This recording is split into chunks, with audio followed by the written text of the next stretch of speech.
Hey, everybody. Guess what? It's time for another episode of Comedy Film Nerds. Episode 259. And you know what? I'm excited because it's another first-time guest. We've had a lot of first-time guests, you guys, and it's been good. We've been making an effort for that. So It's been mostly good. Mostly. Yeah. Whoa. Was there one you didn't like that I'm just now finding out about? Yeah. There was one you didn't like? Oh, man. Don't do that. No, I'm kidding. Everyone's been golden. Everyone's been golden. Yeah. Well, that sounds very insincere. That sounds like you're lying. What a weird way to start an episode. That is a little weird. Yeah. Kind of negative. Really negative. Yeah. All right. So maybe this guest is going to be one Chris doesn't like some of the other ones. We'll see. Yeah, some mystery guest. You have to guess which guest I didn't like out of 259. Which is the one? Which is the one? So, anyway, we've got a lot to talk about. We've got some great movies we're going to go over. Predestination. We're going to talk about Chappie. There's some... Well, wait a minute. You said we have some great movies. Yeah, I didn't say which ones. Okay. Again, it's a guessing game. We're going to talk about Life Itself. Oh, yeah. Which is a great DVD pick, and we're also going to be talking about the movies coming out, Cinderella and Run All Night. Boom. But we are going to introduce our guest right now. Very, very talented guy, multitasker, you could say. Big guy in the tech world, also pop culture, and a big podcasting maven. I think that's the first time we've used that word in 259 episodes. It has not been appropriate until now. Until now. All right. Ladies and gentlemen, Podcast maven. Tom Merritt. Hi, I'm going to try not to disappoint you now. Go, Maven, go. Yeah, so I host a Daily Tech News Show, Cord Killers, Sword and Laser, a bunch of other shows, and mostly just do podcasting. It's fun. Now, it's a mixture of tech and pop culture stuff, like Sword and Laser is your pop culture one. That's science fiction and fantasy. Cord Killers is about TV and movies, mostly cord cutting and watching TV and movies. And Daily Tech News Show is about tech news, and it's daily. So you do six podcasts a day, is what you're saying? Close. Yeah, feels like it. Yeah. Sometimes, yeah. These are all daily podcasts? No, just one of them. Just the daily one. Yeah. Okay. And then the other ones the other two are weekly? Yep. Okay, cool. And how long have you been podcasting? Since March 30th, 2005. Nice. Wow. In fact, Buzz Out Loud was my first podcast at CNET.com. We're doing our 10-year anniversary March 29th. Oh, that's awesome, man. So you're still involved with CNET then? No, the show was canceled years ago, but we're just doing a 10-year anniversary show. It's like a Gilligan's Island reunion. Yeah, sure. Exactly. Bringing everybody together. I got to put on some weight, go bald. Yeah, good. Okay. That makes great sense. All right. Well, let's get into it. Then we want to get into a little bit more about what Tom's doing with podcasting and what he did with Patreon a little later. But first, we got to talk about Chappie. We have to talk about Chappie.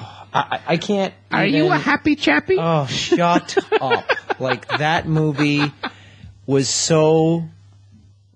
The screenwriter of Short Circuit's going, that was a stupid movie. Well, no, I mean, honestly, like, the dumbest parts of RoboCop, Short Circuit 2, and maybe some of the Thunderdome kids, all got put into this. This blender that didn't have any settings. Oh, God damn it.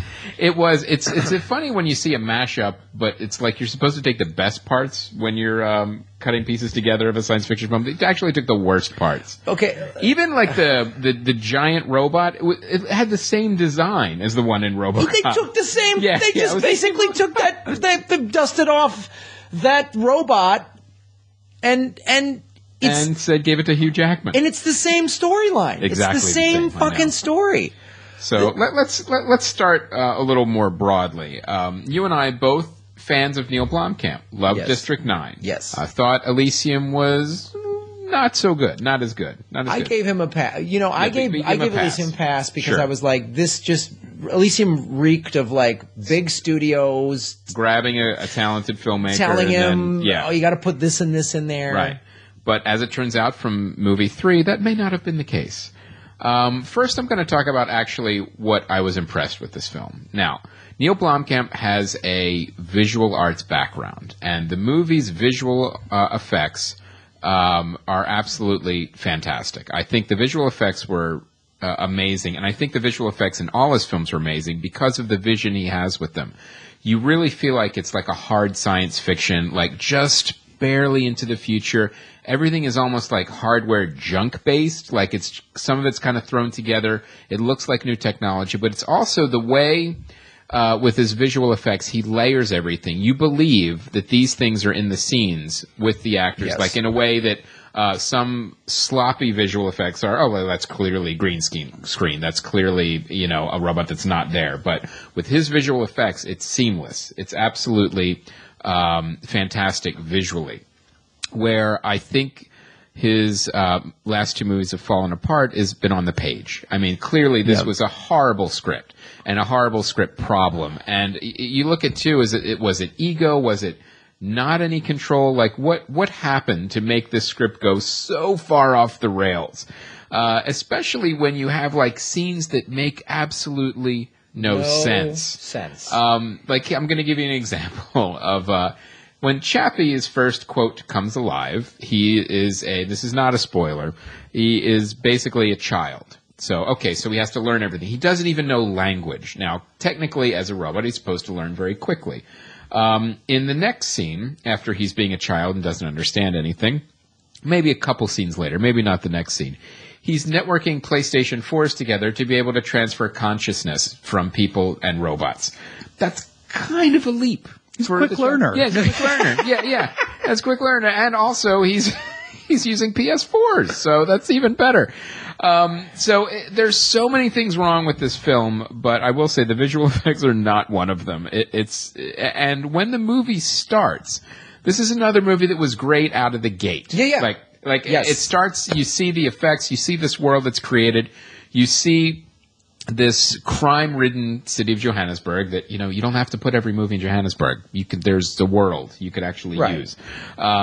And the way that the robots first are deployed, like the robot policemen officers, and the way that the human police officers actually walk behind them because they're basically walking shields, it all makes perfect sense. Like, this makes perfect sense to me, how this would be in the near future and what we would do. And in a city, and Johannesburg actually initially made sense to me because I was like, oh, this is a city with a heavy crime problem. Right. And, let's deploy them there. And then this movie goes so far off the rails that it's like you're watching these scenes and you're like, well, there's no way that anyone is enjoying some of this movie. Before we continue, Tom, have you seen District 9? Have you seen this? I've seen District 9, and I've seen the trailer for Chappie, but I think you're saving me right now. Yes. There's no question. Did you like District 9? I love District 9. Yes. Yeah, it was great. Because it was social commentary, it had a little sense of humor, but was really... And, the thing about District 9, too, is it was based on a short film, and also, you had Peter Jackson looking over his shoulder, too. So you've got actually these... you had basically a big producer, and also I think I'm not sure, the fans will correct me if I'm wrong, but I think Peter Jackson's company actually funded this film. I don't even think it was a studio-funded film. What I remember about District 9 is when you get towards the end and you realize where you are in that film, you turn around and you're like, if you would have told me this before I came in here, I would have told you this was a stupid movie. But he leads you into it. It sounds like that didn't happen. No, this leads you into a stupid movie. This is what happens here. But you also, another thing about District 9 was that it was one of those happy accidents where they were set to make the Halo movie. And when that fell out, Peter Jackson and Neil Blomkamp, they're like, well, why don't we just make, your short film into a feature? And that's how this movie was made. And like I said, I love that film. It was Columbia Pictures. It was Alpha Core, which was the U.S. company that helped make Elysium, and then another company, Genre Films, which helped did Elysium, Let's Be Cops, and so it might be some kind of fund, but maybe not a big studio movie. Anyway, I want to say this though, because what Tom just said about District 9 brings up a great point. Because the beginning of Chappie, they start the way they started District 9. Which is, remember District 9, they're interviewed and people go, oh, wow, I can't believe this happened. And you're like, what the fuck are they talking about? Yeah. They do the same thing. And then abandon it. We never come back to that again. So you also see the sloppy screenwriting. It's like, well, wait, are you going to create this realistic world with interviews and experts and all this stuff like you did District 9? Only in the first 5 minutes. And then that is abandoned. And what they can't believe is that robots like security robots have been created, or no? The way they did it in the beginning of the movie, they were like, wow, you know, when Chappie, what happened with him? Boy, that was crazy. So it's a flashback thing. Yeah, it's a flashback, and they speak very vaguely, so it has that same thing. Like, I had the same feeling you did with District 9. So when that happened at the beginning, I'm like, okay, yeah, this is going to be cool. Like, what's Chappie going to do? Because the trailer is kind of vague in terms of what actually happens in the film. What actually happens in the film? You know, there's a big robot fight. That's all. You're sure that's going to happen. But again, few and far between. So they couldn't believe they paid for the movie? Is that what they? Yeah, that's exactly really kind of what it felt like. How did we get the $49 million budget? So I really think that Neil Blomkamp, like we're talking about, this is. He's a decent director. He's an amazing visual effects artist, but he's got to stay away from script writing. You just have to. I mean, it's not. He hasn't put in 20 years of writing. He's put in 20 years of visual effects. That doesn't automatically translate into being an amazing screenwriter. You just get some help. I don't understand what happened, because the guy who wrote it with Terry Tatchell also wrote District 9 with him. So I don't know. Because here's what happens in this movie. Like you said, it starts out, there's that flashback thing. It's like, oh, this could be interesting. And then there's just like Hugh Jackman's character is the most predictable dude. And then, so the movie is trying. It's all stock characters. There's no interesting characters in this. Well, nothing new happens. There's nothing new. There's no character motivation that makes any sense or is at all compelling. And they're trying to do this what happens when the robots do start to think for themselves? Like, that's the question they're trying to ask. These questions were asked in fucking Blade Runner 30-some years ago. Yeah. Like, and RoboCop, and I mean, there's nothing new in this film. And her, exactly. And her, and poorly asked in iRobot, and AI. I mean, like, it just. Go back to 2001. Yes. Look at how. 50 years ago, these questions were all asked in a better way and more compelling and more interesting. So if you're going to ask, like... It has to be an interesting and a unique way, and that didn't happen at all. Has he not seen these movies? Well, that makes you wonder, like, well, you need to know what kind of came before you, and also take the better parts of them. So the other thing that was so fascinating is that how poorly developed the characters were. Like, you have Hugh Jackman, he's like, oh, he's the ex-soldier who wants to put his giant robot on the market. And you have basically a company that's an arms company. They're making the police robots, but also... He's presenting this giant robot, and he's saying, yeah, it's good for, getting rid of aircraft and all this stuff. And these are like police chiefs that are like, well, we don't have any need for that. Don't you think that if you're an arms company, your boss would go, why don't you try selling it to the military instead? They might want to buy a mech, maybe, if they're for their wars. And then this is the thing that I have to ask, because we have fans in South Africa. I have to ask you guys this, because this scene made absolutely no sense to me. And granted, I know there's some cultural differences. Hugh Jackman works in an office along with all his other colleagues. He's in a cubicle. He's armed. He is wearing a shoulder holster, and he has a gun. Right. And he pulls a gun on a colleague and points it at his head. Now, and then he comes, oh, no, I was joking. I wouldn't bring a loaded gun into an office. It's just a big joke. And just to be clear, he's not a cop. Yeah, he's not a cop. Okay. No, he's not a cop. Just asking. He's got a guy that works actually in the office. Now, we're gun crazy in the United States, but that would never happen in any office here. People don't come armed and point their guns at each other in the office. So I don't know if that was a weird kind of like South African satire or like what's going on with that scene. So if you live in South Africa, explain that specific scene to me, why he would not get arrested for pulling a gun and pointing it at someone else's head in an office. And I also think, and then here's something that happened is the two main bad guys, this man and this woman, Ninja and Yolandi, I guess are some sort of comics or something like that from South Africa, because I felt like there was all these inside jokes happening that I didn't. Right, definitely some cultural stuff. Right, and so they did a short. I'm just looking this up on IMDb called Shini Wam, and it's named after the Zulu language struggle song. The compiled shenanigans of eccentric South African couple with wheelchairs and guns as they attempt to prove they are not to be trifled with. So they're like, I guess they're known as like online or short film fake gangsters or something like that. So There was some stunt casting. There was some stunt casting. They were named Ninja and Yolandi, like. So those were their characters. Those are their characters. So I think they play these sort of like wannabe street thugs as sort of their. That's their thing. That's their thing. But again, that was like so maybe people in South Africa were like, I loved it. They were hilarious. That was fantastic. Yeah. But I didn't get any of that. And I was just like, these characters are getting annoying. And why the fuck does Dev Patel keep coming back to them? And then she falls in love with the robot. Yo, Chappie, he's my baby, or whatever. It was just, oh. Yeah, there was a lot wrong with this movie. And one of the things, too, is the tone was completely off. Like, when you watch District 9, even Elysium had a very even tone. Sure. This one was like, well, is it trying to be a comedy now? Or is that now we're watching, like, you know, all this like commentary and segregation and these heavy sci-fi themes? Oh no, now we're just making jokes about being gangsters and holding guns and so I wasn't sure what to make of this film, and also as I watched it I just got more and more disappointed, and I don't know if I'm gonna go rush out and go see his next film. I'm not. Now I know he's I'm sure he's working on something. I believe he got the Alien franchise. He's going to do an Alien movie. Is it going to take place in Johannesburg? It might take place in Johannesburg. Yeah, it might be the Alien Invasion of Johannesburg. It's Space Johannesburg. Yeah. Space Jobo. So, if, you know, some good screenwriters come on board, I'd like to see what he could do. Honestly, it's a little similar to M. Night when you look at it. Like, we'll see how many more come. You've got a great first film, and you also have a fairly decent director. Like, M. Night is not a bad director. He's a serviceable director.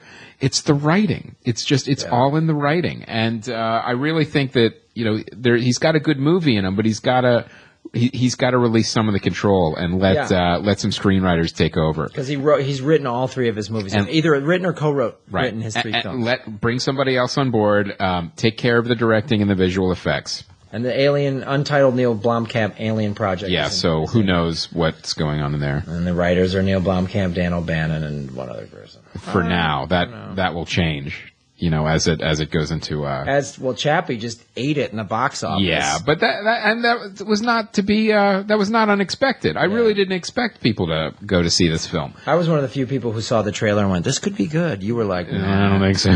I was hoping it would because I'm a fan. In the trailer by Chappie himself, right? Yeah. But I thought, oh, well, there'll be more to that. It'll evolve like it did in District 9, and it won't be little young baby annoying Chappie anymore. But apparently that didn't matter. That's it. That's all you get. Yeah. You pretty much did. And to the point where it was like, he became like bratty. Like, it was like, oh, he's ignoring it. Like, find one character in that movie you gave a shit about. Yeah, there was not one. No one. There was not one. Didn't care about anybody. You know, Sigourney Weaver was pretty much walking through. You know, I think she had no good lines. And my favorite part was like, it's so sloppy. Like, Hugh Jackman, he's like, all right, this is my chance. Now I'm going to get my robot onto the streets. All I have to do is convince the boss to let me do it. After all this time, she's like, no. And then he's like, you got to let me do it now. We don't know what's going on with another robot. Okay, go ahead. So he gets to use this giant robot to start shooting everything up. And then, okay, this is a bit of a spoiler because honestly, I got to tell you guys, this is the goal. Here's some spoilers. There are some spoilers. You can skip this, but we have to talk about this because it's part of the film and the problems with it. The goal of letting Hugh Jackman unleash this giant mech that he controls was to go after and destroy Chappie because that was the threat. Instead, he takes a few detours and shoots a bunch of people instead. That he doesn't have to. In the dumbest way. Yeah, you're controlling a mech. You can ignore the people. You can just go and actually get to the robot that you want to destroy. Wait, the mech is not under its own control? No, the mech is actually remote controlled. That's one of the Yes, Tom, you're right. Yeah, and that's I see why you needed to bring that up. Yes. So basically, Hugh Jackman is working a joystick and sending his mech, off to killing people. There's all these things like they do those things. They establish some sci-fi rules and just bail on them. They do that fun thing. Yeah. They do stuff where you go, there's no way they would just. Cult hit ever? Campy? No, nothing. Well, that's the thing. It wasn't so. Like RoboCop, is a cult hit because it has the crazy king. I'll buy that for $1. And it also has very biting satire, especially for the time. It was ultra violent, but everything had like a purpose, and it was commentary. Mm-hmm. The same thing with Starship Troopers. I mean, Verhoeven's movies were very specific in what they were trying to say. Yeah. And RoboCop was also one of those movies that when you saw it, like, this looks absolutely ridiculous and stupid. Like even the tagline was like, what was it? Half human, half robot. Oh, cop. Right. And when you actually watch the film, you're like, oh, well, no, this is satire. Everything is very deliberate on what you're being shown. This went in the opposite direction. This was like slapped together, man. It slapped together and like wanted to take itself seriously, but also wanted it to be like also have like really funny comedy parts, and they fell flat. Well, that's the thing. Now that we know kind of that there was this comedy team in it, it feels to me like, oh, we'll just let them do their thing. Yeah. Let them just go. It sounds like Key and Peele showing up in Fargo, except that worked. Right. Even if you didn't know Key and Peele, they still made sense as characters on their own. Right. They didn't go crazy on that in the show. They were actually subdued and in that world properly. Because that show is written well, and they said we're going to plug these two. Those two guys are very funny. But if you just threw them in a movie and just said, "Hey guys, just wing do whatever you want," it would be a mess. It would be a mess. All right. So now let's get to a movie that actually I'm hearing great things about. In fact, Neil really liked it. Predestination, and we actually fans have been. This was specifically we've heard from several fans, but our 17-year-old Aussie fan down under, Sean Coates, recommended us to watch this. I was looking for it. It's not on Netflix, but it's on demand right now. I think you can get it on iTunes too. But now, Tom, you saw it. What did you think of this? I rented it. Really intriguing. It's based on the Robert Heinlein novel All You Zombies, which I get why they didn't call it that. Yes. For a while, I was like, why'd they change the name? And then it kind of struck like, oh, everyone would expect zombies in the film. There are no zombies in the film. But it's and no one goes anywhere. It's my favorite time travel type of story because it's internally consistent, which is much harder to do. Of course, usually you just cheat, and Voyager can change its past or whatever, right? But they did a great job of staying fairly true to Heinlein's book and having it all fit together. And Sarah Snook is amazing because she plays several. Well, it's spoilery to even tell you who she plays, but she has several different costume changes, several different people at several different points in their life, and she's amazing at it. And Ethan Hawke is in it. How does he do?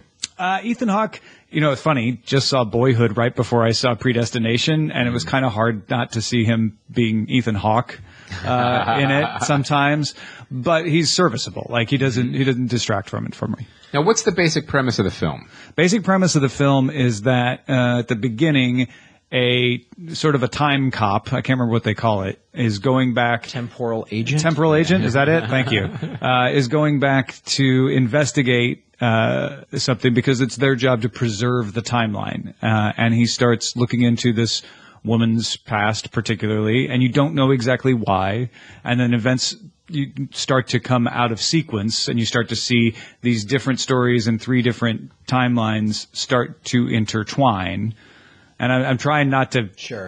I'm trying not to say too much because you know what, this is one we actually want to see too. Yeah. I really want to see this, and I see that Noah Taylor's in it, who I just love as a character actor. How is he? Does he play multiple people too? Like, it's mostly Ethan Hawke and Sarah. The others are very ancillary characters. It's mostly their connections throughout the time, and that's a really interesting part of it too, because you get a futuristic set. You also get a 40s and a 60s, so you get a little of that Mad Men feel, a little bit of that, recreating a place and time, and seeing both Sarah Snook's character as she grows up in those different eras and what she's doing and how she's behaving, and also Ethan Hawke trying to pretend like he belongs as he goes back into these different eras. Wow. And it's that, I just saw you yesterday, but it's been years for you.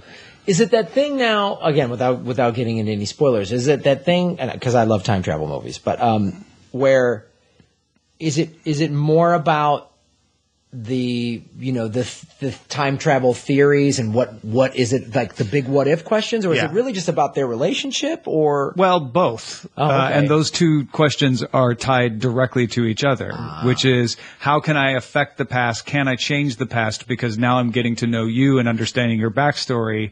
I don't want certain things that I know are going to happen, but I don't think I can avoid it, or can I?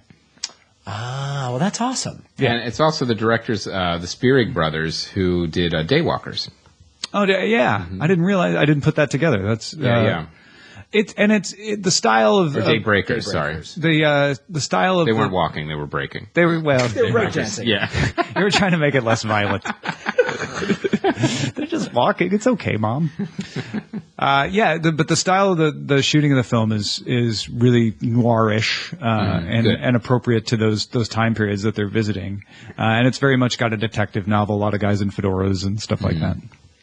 So cool. That sounds good. I'm gonna look for it. So check that out, guys. That sounds really good. And it was one of those things where they released it in theaters and on demand at the same time. It's on iTunes, like you said, and that's where I rented it. But I think you can get it Amazon, Vudu. They just want people to see it. Oh, that's great. Which it's interesting to talk about that model, which will kind of segue into what Tom has been doing with his show. I'd love to see some hard numbers to know, because before there was this clear theatrical, then DVD, then, you know what I mean? And a lot of small, obviously the Avengers or whatever, you're not going to get Avengers on demand. You're not going to get Avengers on demand because it's smart, but I wonder, and it seems like the evidence must just be that a lot of films are doing this, so it must be making sense for them. A smaller film like this that isn't going to get in 5,000 screens in the States or whatever, that this model of, hey, just see it, it seems to be working, because I guess, just thinking myself and just fans, and Tom, maybe you can answer to this in terms of your own thinking specifically with this film. Was it like if this was in a theater near you, or you could watch it at home, would you have just gone, I'd rather watch it at home? Well, it wasn't a theater. It was a theater, maybe 5 miles from me, not that far. Mm-hmm. But I watched it at home because I knew that if I waited to go see it in the theater, it really wouldn't change the experience in this particular movie, and I probably wouldn't see it, and I wanted to see it. So it gave me that extra push to be like, you know what, there's no excuse for me not to see it. Whereas Avengers, I don't want to watch that at home on day one. I want to watch that in a big theater, right?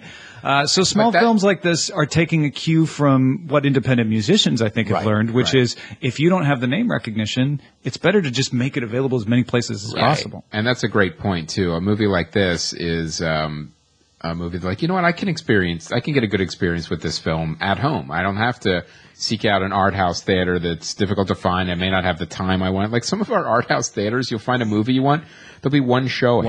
And if you miss it, I'm like, oh, great, now I have to wait till tomorrow or whatever. But I can just pull it up and watch it anytime I want. I'll pay the $6.99 or whatever, or even the $9.99. It's funny because I've been in this situation myself. Every week I gotta see something. And sometimes it's like Monday night. I'm like, shit, I haven't seen anything yet. Right. And on demand is a great way to. On demand is like, you know what? I don't have time because it's 8:30 or there's a 9 o'clock show. It's like, man. Or it's an 8:45 show. Yeah, you can't make it. You can't make it, or it's just like, now I got to wait till 11. I'm not going to an 11 o'clock show. Right, you know what I mean? So, but I can on demand this. I like this, and it's got to be helping these mid-level and small. Especially apparently the Australian movies. Like our fan from Australia was saying, these critically acclaimed, well-received films are not doing well in Australia. They find their audience outside of the country.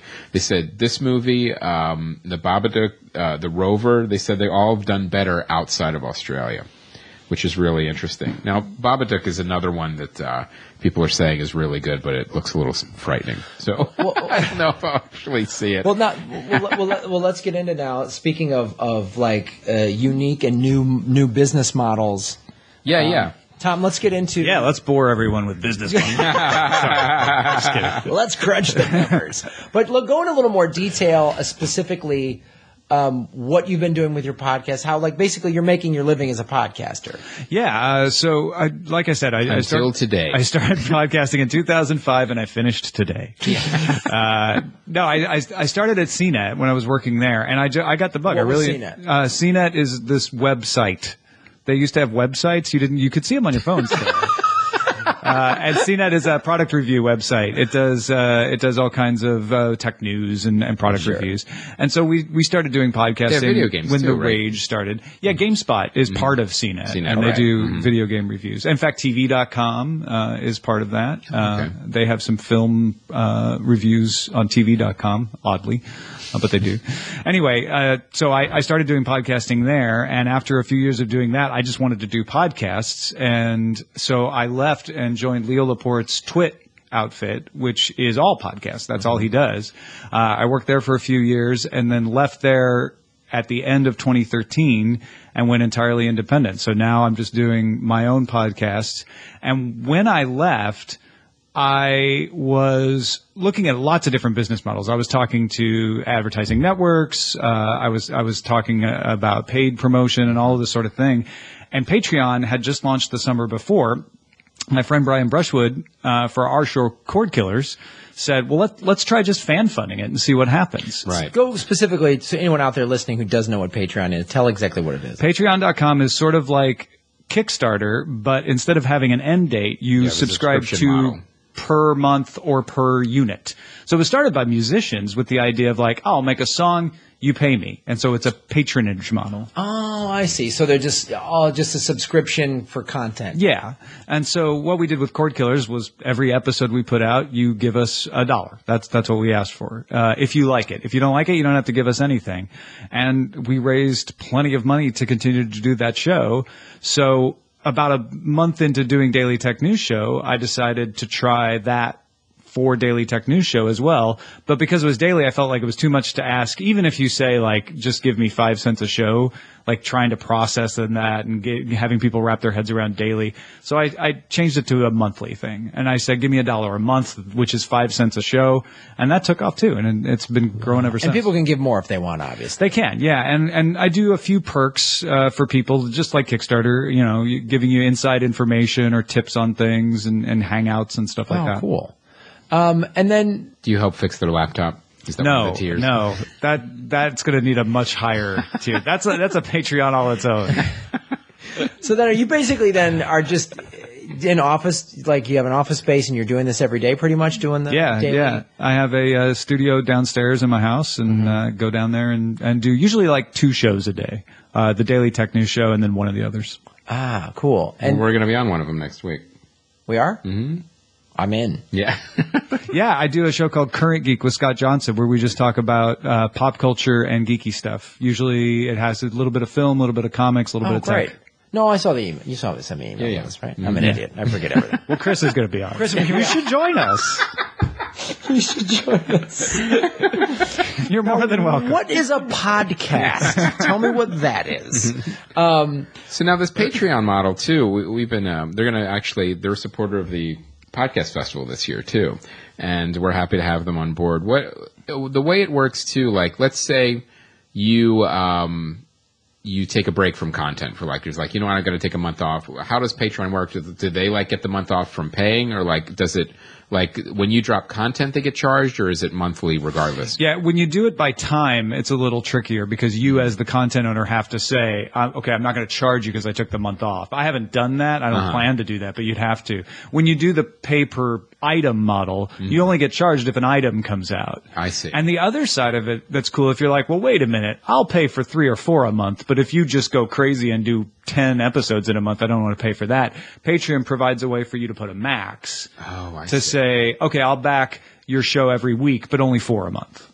Ah, okay. So then when you go on vacation, do you just bank episodes so you're always dropping content, or do you just take an actual break? I've only taken 1 vacation since I started doing this, and I just got other people to come in and do the show. Oh, great. You have guest hosts? Yeah. Because do you live stream it as well? Yeah, I live stream it on Google Hangouts. More just for people's fun to watch us record. It gives you a YouTube video afterwards. Oh, there is a level, if we get to it on Patreon, where we'll actually create a real video podcast. Ah, okay, cool. Have you gone out and done any of these shows live, like a live ticketed event or anything like that? Yeah, I've done them at conferences. So at Dragon Con in Atlanta last year, I had Nerdtacular in Salt Lake City. And in other shows, I've done things at Comic-Con or places like that. Usually better to do them around conferences because more people are coming into town, and so you can get more people who want to see your show at the same time. And pretty good turnouts for these? Yeah, pretty good. The one in Dragon Con, we packed a big room with a couple hundred people. Nice. Oh, very cool. That's awesome. So what's next for you? Like, I know you love doing podcasts. You have any in development where you're like, oh, if I had more time, I would be doing these? Always. I'm always trying to stop myself. In fact, I forbid myself from launching anything new for a while. So, yeah, right now I'm just trying to keep all of the things I've got going and improving on them, focusing my energy into that. I also write just for fun novels and stuff, and I self-publish those. Maybe someday I'll get really good at it.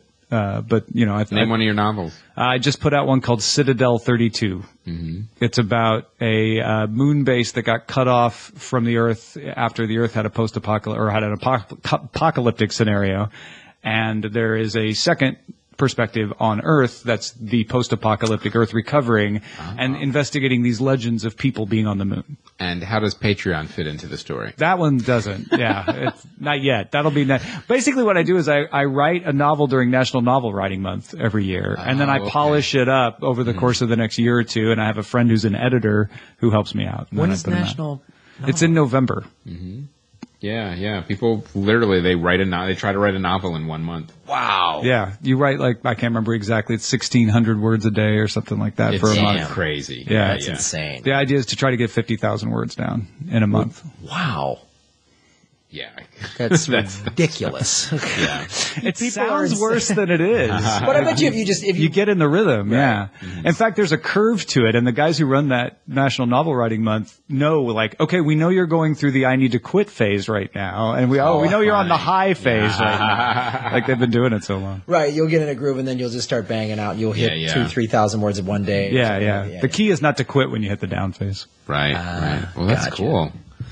All right. Well, let's move forward to some DVDs. Let's go DVDs. Night at the Museum 3 answers all the unanswered questions from Night at the Museum 1 and 2. Finally. You know what would make this movie great? Would make it better? Is if Chappie was in it. Are you a happy Chappie? Oh God, Chappie, he's my son. Yeah, mommy. Mom, Jesus! Imagine Chappie running around that dumb museum with all those other idiots. That'd be great. Getting eaten by the Tyrannosaurus Rex. Oh, but he couldn't because he can fight him and he's titanium. Yeah. And then when Chappie starts talking street rap. Yeah, and then he would put together a bunch of Game Boys and make a nuclear bomb. Oh, great. Good stuff. It really gets in your head, doesn't it? Yeah, it does. It does because it was, I think the reason is because we really wanted to like it. The level of disappointment comes at you so hard. Right. Because you're like, okay, all right. What the fuck is going on? Like it just... yeah.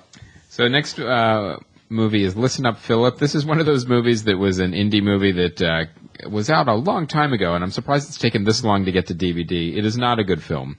If you bring it up, it's I love the lead actor in this movie. It's Jason Schwartzman. And now Jason Schwartzman. Imagine Jason Schwartzman. I've said this before when I did this review when I watched it. He is a lovable asshole in a lot of movies. Now imagine if you took the lovable part out and he was just an asshole and watched that for 2 hours. Not nearly as interesting. Raw Schwartzman. Yeah. Yeah, it's not a great film. Next one is the DVD pick. Graham, actually, you saw this. Life Itself. This is the documentary about Roger Ebert. This is a really good documentary on a lot of levels. Obviously, if you listen to this show, you're a fan of movies, so it's almost like recommend. Like I would really require this as part of the curriculum. Yeah, it is because for several levels, in the sense that you learn about how he came up. He was like old school journalist in terms of, he ran his college newspaper, and he was in college in the early 60s at University of Illinois in Champaign-Urbana. I think he was accepted into Harvard, and his parents were like, nope, can't afford it.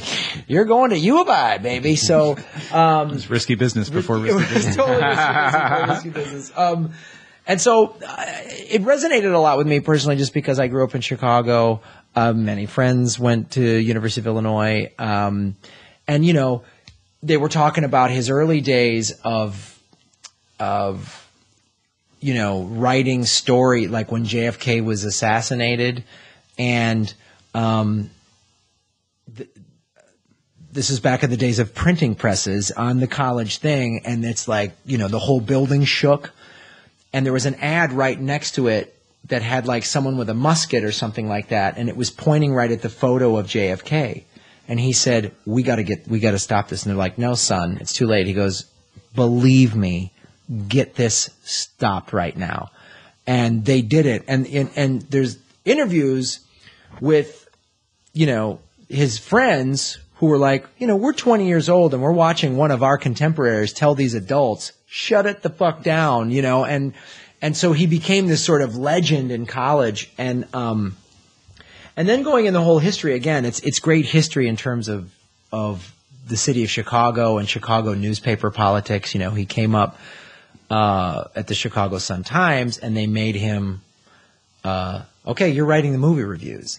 And back then, movie reviews, it was like matinee was the byline because it was spelled matinee, and just whatever writer was like, whatever that's called, a pseudonym or yeah. They're just nom de plume. Yeah, exactly. So they're just like, all right, Chris, you write the movie reviews this week. You're matinee, and then it's like writing obituaries. Exactly.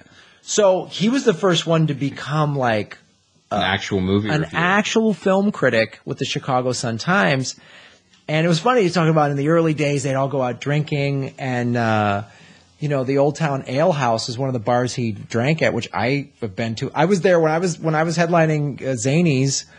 Several fans of this show, Ashley Raper, the Hanson brothers, came to one of my shows, and we went to that bar afterwards. And there's pictures of him up there. Oh, very cool. Some of the interviews about those drinking days were filmed in that bar. It talks about all the stuff that I didn't really know because I just remember watching him as a kid. And at the movies. At the movies, which was originally on PBS in Chicago, and then it became on WGN. And I loved that show because the way they talked about movies. Like, I could never really get on board with Leonard Maltin so much. And it was always fun when they argued, too. Like, because it was a sincere argument where they, like, it wasn't like they hated each other. It was like, we have a disagreement, and, you know. Well, it's funny that they did not get along on a lot of levels. Oh, really? Man. Oh, interesting. Okay. It was so fascinating because there's so much cool stuff in there. The Chicago Sun-Times was sort of the South Side blue-collar paper. Mayor Washington, which was the first ever black mayor of Chicago, read it.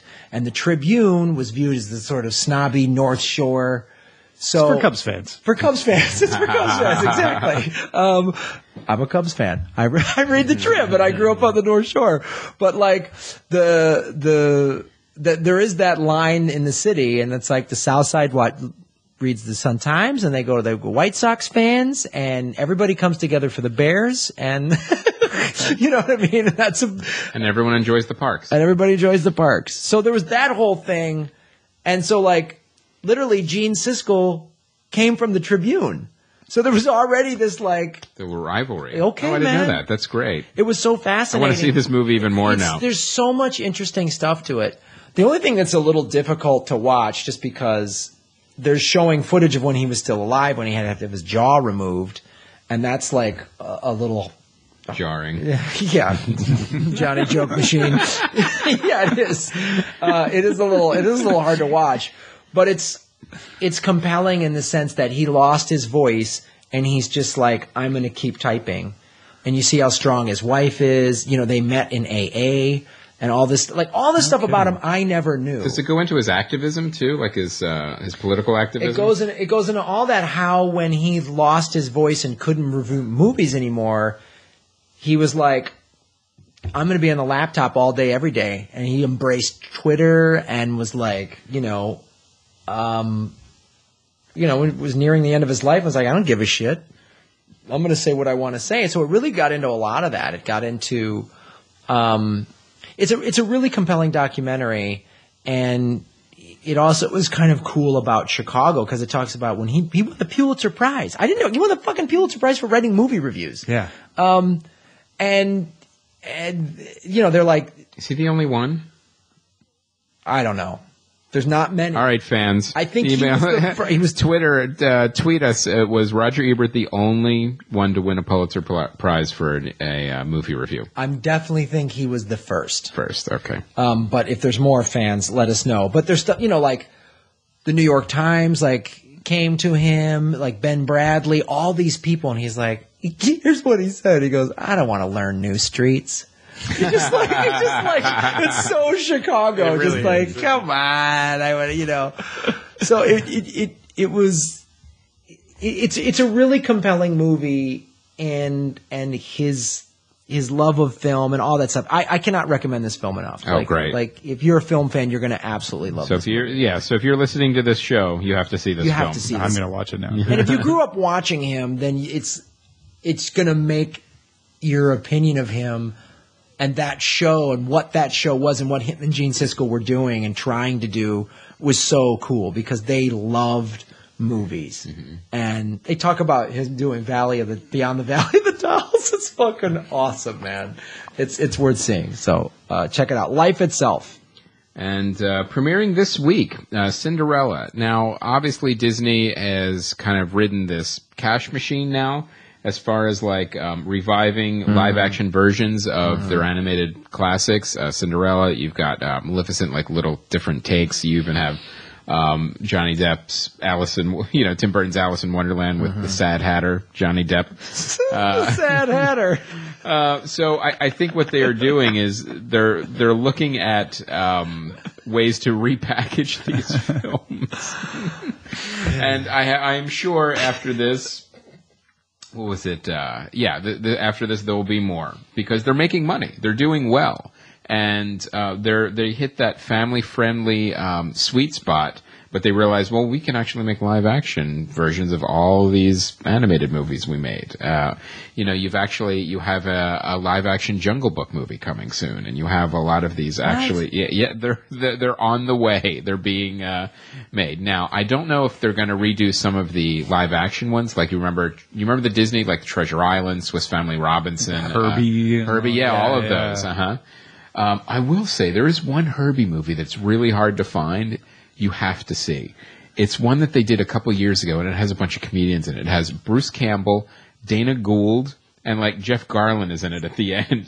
There's a Herbie movie. It's a reboot. It's it was a weird. No, what it was it was one of those. Fully Loaded, the one with Michael Keaton. No, it was a TV movie, and it was really. I don't even know if it's on IMDb, but. What it did, it was kind of like a cap to the franchise because even Dean Jones, a very old Dean Jones, was in it as a cameo, and you had these weird. But the comedians were really funny in it, so I don't even know if it's there. You can't. If you can find it, good luck. But it's really good. Dana Gould is in it. Like I said, Jeff Garland and Bruce Campbell in a Herbie movie. Now there's a couple fans right now going, "You just made that up. There's no way that exists." And I'm telling you, it existed. And we have a great movie to counter-program Cinderella, Run All Night. And you know what's funny? It's you could criticize Liam Neeson for making the same movie over and over again, but here's the thing. So what? You want him to make the same movie over and over again. You kind of I want to see this movie now. Run, Liam, run. Yes. Now Ed Harris, who I think is a great bad guy. Yeah. And these two are going to lock horns? Mm-hmm. I say bring it. Bring it hard. These two, one of them killed some of them's son or something. And then he's going after his other son, and then you got to run, and it's going to be... guns and running and blood feud. I'm going to assume compressed time movie. Everything happens over the span of one evening. God, that'd be great. Yeah. Now, we want to talk about our site spotlight and fan feedback. There was some great responses on the Facebook page about the most overhyped film of all time. Well, first, let's ask... So we asked what are your favorite overhyped films, and we said we put Gone with the Wind. But let me ask you this. So, Tom, there's got some amazing ones here. A lot of people put Forrest Gump. Mm-hmm. Frozen is on here. Avatar. But then some people put Lost in Translation, which that bums me out a little bit. But what's yours? So, favorite overhyped film? Well, not your favorite. The most overrated movie in your opinion. That would add another dimension to it. The most overrated movie. I was going to say Sound of Music if you want to talk overhyped, but still, quality ratio or something. Yeah, what's a movie that you thought got so much hype and then you saw it and went, Oh, you know what? I always use as that differential, right? And I should preface this by saying I don't think it's a bad movie, but the original Jurassic Park was so hyped that by the time I saw it, for some reason I didn't get to see it until it'd been out for a month. I was like, yeah, the dinosaurs are pretty good, but it's not that scary. It just really disappointed me because people kept saying over and over, you're gonna be frightened, you're gonna be jumping out of your seat. It's ridiculous, and I'm like, I wasn't jumping out of my seat. But don't you think that's what contributes to the overhypeness is when you see it? If you see it opening weekend without much knowledge going in, yeah. If you see it 3 weeks later, it's not. This to me is worse than spoilers. I actually don't mind unless it's like a crying game type spoiler. Right. But little things that people tell me don't ruin a movie. What ruins a movie is having them say you're going to react like this, because I immediately go, yeah, well, we'll see. Maybe I won't. Yeah, that's actually a good point. When you see a film, especially an overhyped film, can really color your reaction to it. I remember when I saw Slumdog Millionaire, everyone was saying it was one of the greatest movies of all time. It was one of the best movies of the year, and I watched it and like, it's okay. I don't think it was that amazing. And I would say the most overhyped movie for me would be Shakespeare in Love, that won the Academy Award. I'm like, what? No. Yeah, I could do that pretty easily with Shakespeare in Love, and that's just one of those gowns and accent movies that the Academy loves. And Ben Affleck. Yeah. Ben Affleck 1.0. It's funny. Somebody here, Negative Steve Mandel, wrote Napoleon Dynamite, a bunch of annoying characters being not funny, # Tell Us Thursdays. There are some good ones on there. There are some good ones. I would hear Napoleon Dynamite, I went into it and was laughing initially. But then I got done with it. It's a character piece. If you have to be completely in love with the character and want to watch him just do whatever for 90 minutes. But then, since not much happens in that film, if you're not completely on board with the character, you're going to get, like you said, a little bored. I'll tell you, the movie that everyone recommended to me is the only movie I've ever walked out of a theater before the end was Sister Act. You know what? Who the fuck is recommending that I would say I would take more. It was new in the theaters. And, it's so funny. Yeah. You've got it. I'm like, all right. I was skeptical. I walk in. I'm sitting there. I'm watching it. I turn to my girlfriend at the time. I'm like, if the Pope gets up and dances, I'm out of here. That is the last of that movie I ever saw. I think you need better friends. Yeah, I think the problem is who you're hanging out with, really. I've changed them since. Good. Get those assholes out of there, because if they're telling you Sister Act, you need a better class of people. Ultimately, then that's your fault. Yeah. That was a learning experience, and I'm glad I went through it. I'm better for it. Yeah. All right, Andy Luck. He puts # Tell Us Thursdays and writes Star Wars, and then puts in parentheses ducks. Yeah, you got a lot of fucking nerve posting that on our Facebook page, my friend. But I guarantee you're one of these people who has. My guess, Andy, and email us and let us know if this is the case. You're one of the 2% of the population that's never saw it. Everyone tells you, "Oh my God, I can't," and you finally watch it as an adult and go, "Who gives a shit?" That I actually would get. Because the reason all of us, I'm assuming, at this table loved it, we saw it as children. Yes. And we've grown up with it since. We've grown up with it. If you were to watch that movie for the first time today, and, I gotta go to Johnson's station to pick up some power converters, you'd be like, oh, who gives a shit? You know what I mean? Why are you whining? Yeah, shut up. You know what I mean? So that I kind of get, because you're talking of decades of overhype. But you're still dumb, Andy. It's a great movie.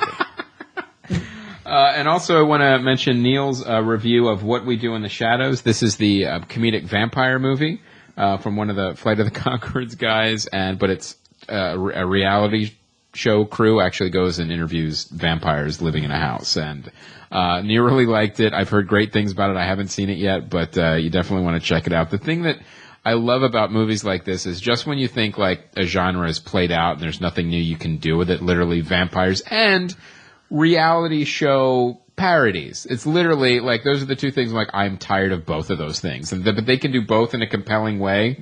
I'm on board. I want to see it. It's like what Chappie isn't. You take which is everything. So you take something that's been it's familiar ground. It's been tread before, but you do it in a unique and interesting and new way. All right. I got to read this one real quick in the terms of the overhyped movies. Dick Likes Poetry writes, I cannot participate in this because there are far too many haters of great films in this thread. # Tell Us Thursdays. Amen to you, sir. Yeah. Amen. So we actually had a conscientious objector in that thread. That is great. Way to stand your ground. Now, Dick, if you really want to do it, you should set yourself on fire like a Buddhist monk did. So that's all I'm saying. Go big or go home. And get B-roll. And get B-roll. All right, you guys. That is the program. That is our program. 259. Put it in the books. So, Tom, where can people find you on the internet? All over. TomMerritt.com, 2 R's, 2 T's is my website. There's a page there where you can see all of the different shows that I do. But Mondays is Cord Killers. If you're into cord cutting, if you like movies, we talk about movies, we talk about TV shows from the perspective of watching what you want, where you want, when you want. So it's all about like you got rid of your cable and you just on demand. Or maybe you're thinking about getting rid of cable. It's more about like how do I take control of what I want to watch and watch. Have you talked about the HBO app? Yeah, that was our big story yesterday. Yeah, absolutely. That's huge.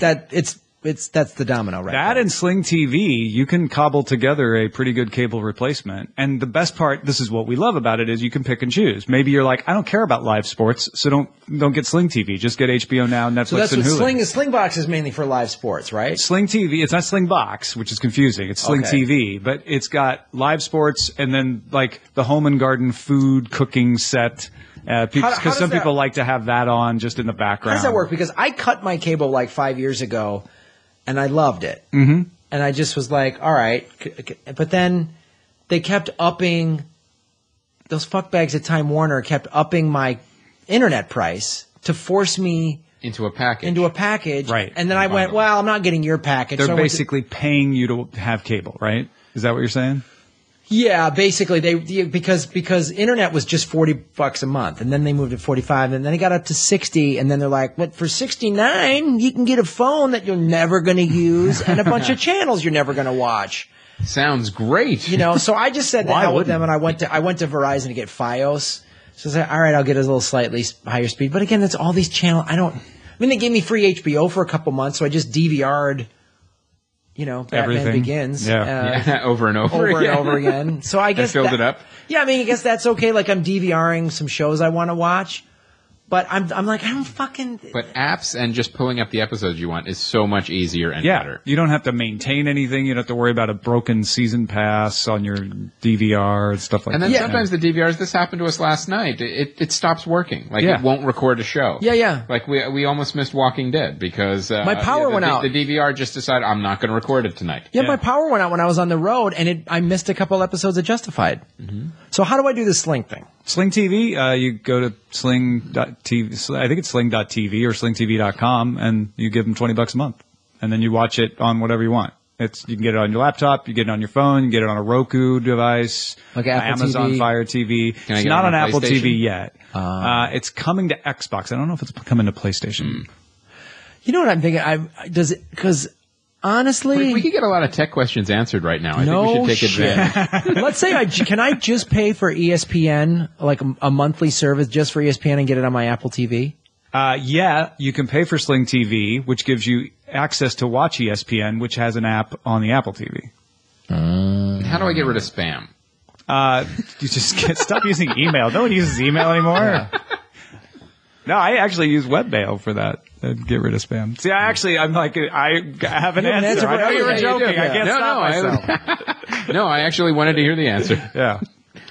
How do I lose weight and feel better about myself? You read your spam. helpful episodes. All right, cool, man. So, TomMerritt.com, you guys. Yeah, TomMerritt.com. Cord Killers on Monday. Sword and Laser if you're into sci-fi and fantasy books. On Wednesday. Is it just books or movies and TV too? It's just books. We will talk about TV shows based on movies TV shows based on books or movies based on books. Like Game of Thrones. It's a book club, essentially. Yeah, Game of Thrones is a big one for us. And then Current Geek on Fridays for just geeky stuff. And those are all live stream, but people can get them in archive. And Yeah, they're all meant to be consumed as podcasts. Great. Outstanding. We'd like to be on 3 out of those 5 shows. Please do. Yeah. We're not going to tell you which one. They just pop up. The unexpected guest. You better be ready. Keeps things interesting. I like it. All right, guys. Well, that's our show. I will be performing this is my doing Comics on Duty this weekend in Grand Forks, North Dakota at an Air Force base on the 13th of March. And on the 14th, I will be in beautiful Minot, North Dakota at another Air Force base. So there have been a couple Comedy Film Nerd fans that are serving this fine country with the Air Force. So if you are at one of those bases, I will be telling jokes with a couple other comedians, Gary Brightwell, Danny Villalpando, and I think Paul Ogata this weekend. And then, I'm going to be doing this. I just added this show, but I'll release more dates, specifics on it. But I'm going to be doing some shows in Lake Havasu in May. So check that out. And Chris, what are you doing? I will be at What's Podcasts. We don't have enough time. Podcast San Diego on March 28th. I will actually be the closing keynote speaker at this event. And I will be talking about the connection between podcaster and fan. And we'll also be showing the Earbuds trailer at the conference. Now, here's the thing about the conference I want to mention to you guys, because they're allowing me to give away a couple of comps for Comedy Film Nerds fans. So email me at info@comedyfilmnerds.com. If you're a podcaster and you want to go to this conference, I have a couple of free passes available, and they're worth $100. So you definitely want to please take advantage. Email me, and I can hook up the first couple people who respond. Right on, guys. I'll be doing some shows with Doug Benson April 19th through the 21st, San Francisco, Denver, and Eugene, Oregon. That is our show. Thank you once again. Also, Podfest. Tickets are on sale, and hotels are now. In fact, people are already booking the hotels. Yep. We haven't even announced the lineup yet, but people are already booking and buying stuff. We're working on getting some big names as we speak. Yes, we are working on a lot of that right now. That's September 18th through the 20th. Go to lapodfest.com. And I've officially already asked Tom to help out with the panels. Well, look at that. You're going to get some more weight loss tips. Yeah. That was the deal. Yeah. That was the deal. Lose 12 pounds at this year's Podfest. Ask Tom how. All right, guys, that's our show. Thank you once again to our guest, Tom Merritt. My name is Graham Elwood. And I'm Chris Mancini. As always, remember, Han shot first. That's a Star Wars reference. Overrated. You asshole.